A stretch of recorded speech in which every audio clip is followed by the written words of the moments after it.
तो cube root निकालने की बहुत ही सरल ट्रिक आपको बता रहे हैं। जैसे पहला दिया है 27 से 44 का हमें घनमूल फाइंड आउट करना है, तो हमें लास्ट के 3 डिजिट ये आपको अलग कर लेने हैं, ठीक है। और जो यूनिट है वो देखना है, 4 है तो ये क्यूब लिख रखे हैं, इसको आपको याद होने चाहिए।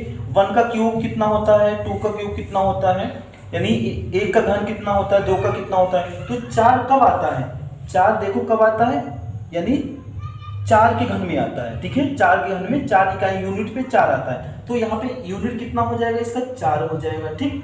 अब इधर वाला अंक देखना है, इधर जितनी भी संख्या हो, चाहे 1 डिजिट हो चाहे 2 डिजिट हो, ये देखना है आपको। तो दो किस के बीच में आ रहा है, एक तो 2 इनके बीच में आ रहा है ना, 2 इसी के बीच में आ रहा है, तो इस इनके बीच में आ रहा है, तो इसमें जो छोटा नंबर होगा वो हम लिख देंगे। 2 और 1 में 1 छोटा है, तो यहाँ पे 1 हो जाएगा, यानी 14 का क्यूब कितना होगा, 27 से 44, यानी 27 से 44 का घनमूल हमारा 14 हो जाएगा। ऐसे नेक्स्ट दिया है 74,088, इसका फाइंड आउट करना है घनमूल। तो लास्ट में क्या दिया है, 8 दिया है। 8 कब आता है, 2 के घन में आता है, 2 का क्यूब ही तो 8 होता है, तो यहाँ पे यूनिट हमारी 2 हो जाएगी, ठीक।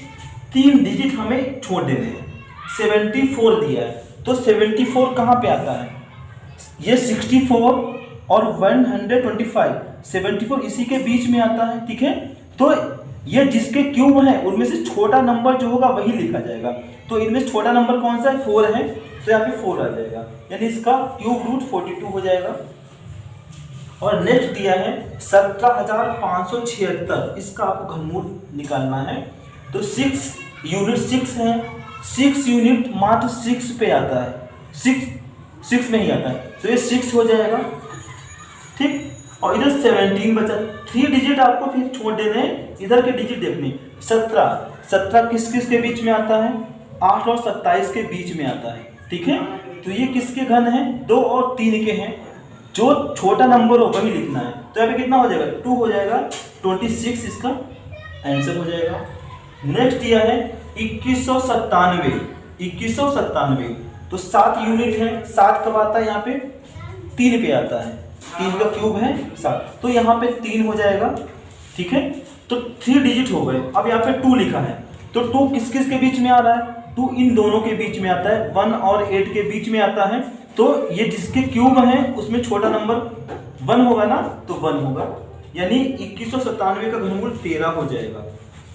एक और दिया यहाँ पे 1728 का क्यूब रूट सॉल्व करना है आपको, यानी घनमूल निकालना है।